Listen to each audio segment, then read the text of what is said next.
Hey YouTube! Today we're coming to you with a SVT-40 Field Strip, so kind of rare guns, not too many videos about them. There are other videos showing how to field strip, but we're going to go into it. So first off, magazine out, magazine is unloaded, and chamber is empty. So first what we're going to do is we're going to hit this button up front. Okay, well actually first off what we would do is we would detach the sling if there's one. I've already done that. So now we're going to hit this button, and this one's a little tight. Pull the cleaning rod out. Next what we're going to do is we're going to go to the back of the gun. We're going to take the dust cover right here. We're going to slide this forward.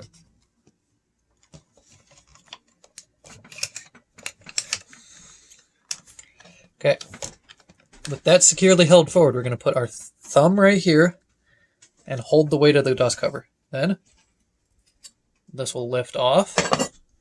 We're going to slowly back pressure off the spring. So now it's resting against the back of the receiver. We're going to lift up on it while simultaneously grabbing the actual coils and pulling it back. Oop. And we're going to drop things on the floor because of course we are. So it'll come out in that orientation essentially. So you've got a rear guide rod, you've got a hollow guide rod right here, and then you've got two springs. What we're going to do after that is we're going to take the bolt. We're going to pull the bolt to the rear. We're going to rotate it out, kind of like a bolt action rifle. So, picking it up from that side, we're going to work it out like that. Then we're going to take the bolt and essentially take it to the unlocked position like that, or excuse me, the locked position. Pick the rear of it up and then slide it out forward. So this bolt, here's the bolt carrier. Next, what we're going to do, we're going to take this little latch back here and we're going to slide it to the 9 o'clock position if you're looking at the rifle from the rear. Then, we're going to take a Sharpie, which this happens to be one of the best tools in the world for this. I'm going to press on the button inside of there. Your trigger guard, let me angle it that way actually. Your trigger guard will then come off the rifle. There will be a spring right here. The spring is held in with nothing except the wood. So we're going to pull that out, that way we don't lose it. And then you can see right here where these little legs right here interface with this pin on the front right here. So that's what actually locks this in place. Next, we're going to go back up to the front of the rifle. We're going to hit this retainer band right here. We're going to shimmy this forward. This might be a little tight. It's a little tight on this gun. We're going to slide that off the muzzle. We're going to lift the bottom handguard up and then back. Then we're going to take this upper handguard, put your thumbs right about here, and push forward on it. You don't want to pry on this thing because this is rather thin. We're going to take the upper handguard off the gun.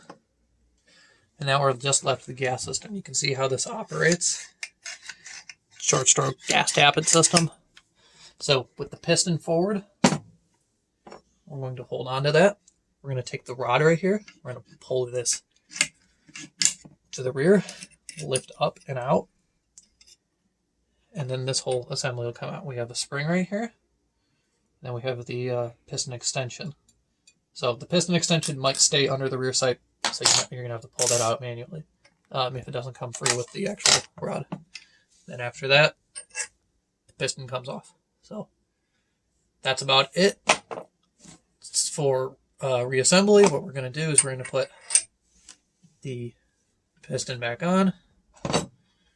We're going to take the piston extension and then take the rod. By the way, this rod is bi-directional. It doesn't matter which way you put it on the gun. We're going to take this, we're going to put it under the rear sight, we're going to pull it back, and we're going to walk that into the piston. So, see, that's back operational again. I'm going to take the handguard, going to put it forward of the rear sight like that, and then slide it back.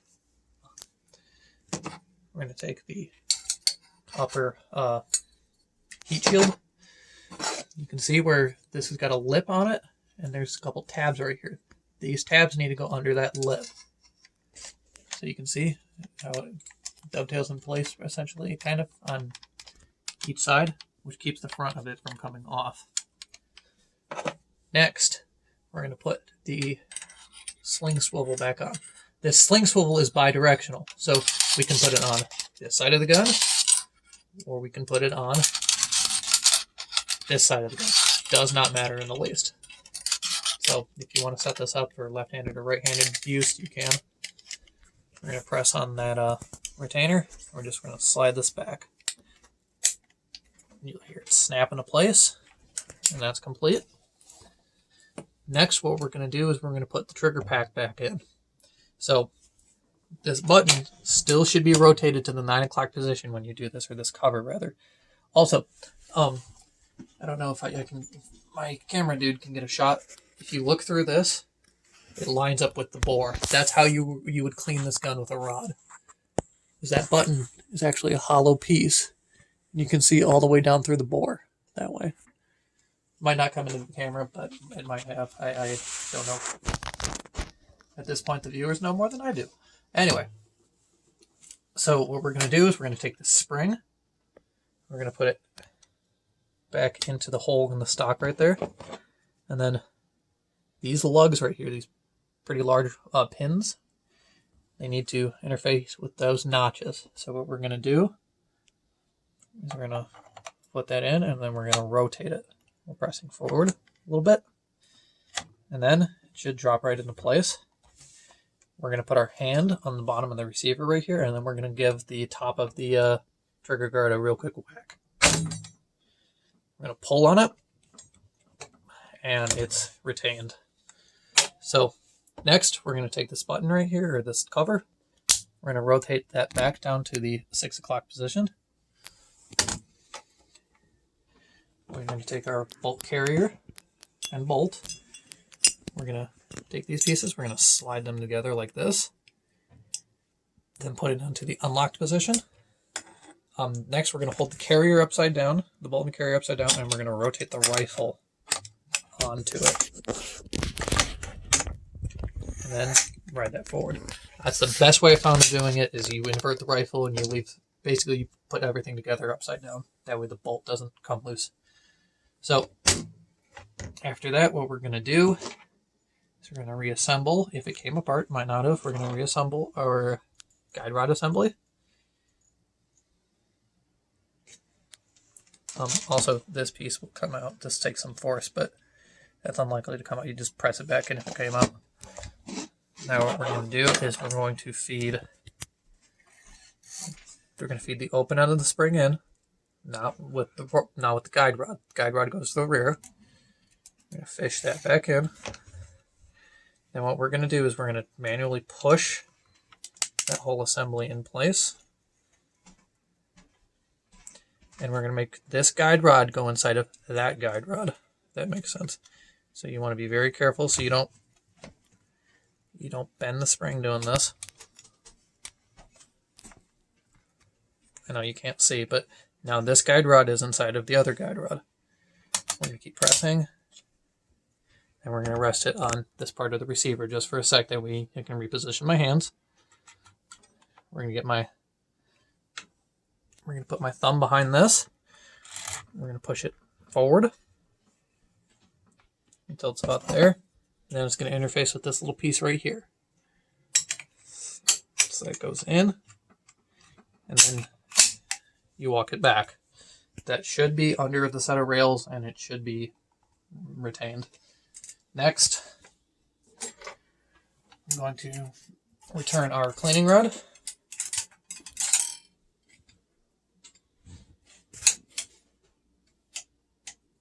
We're We're going to press the button.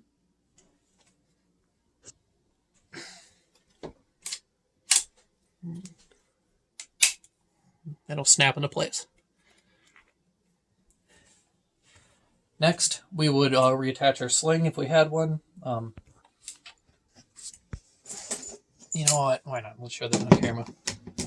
Not that that's difficult. This is standard, just buckle style sling. This is actually a PPS 43 submachine gun sling. Which, if you can't find an SVT-40 sling, because Jesus, they're actually hard to find. There are plenty of photos floating around of soldiers during World War II that put PPS submachine gun slings on their SVT-40s. So it's not 100% awesomely true to original, but it would be historically accurate as an improvised thing. Then we're going to return our magazine. And good function test, make sure it locks to the rear. Make sure it stays locked to the rear with the magazine out. Bolt forward. Doesn't fire with the safety on. Fires with the safety on. Hold down the trigger. Make sure the trigger resets. And we're good. So, if you enjoyed this video, rate, comment, subscribe. I mean, how many other people are willing to show you how to take apart their SVT-40? I mean, come on, man. That's about it, guys. So, any questions, comments, concerns, put them down in the comments below. That's about it. As I said, subscribe. Channel's growing every day. See ya.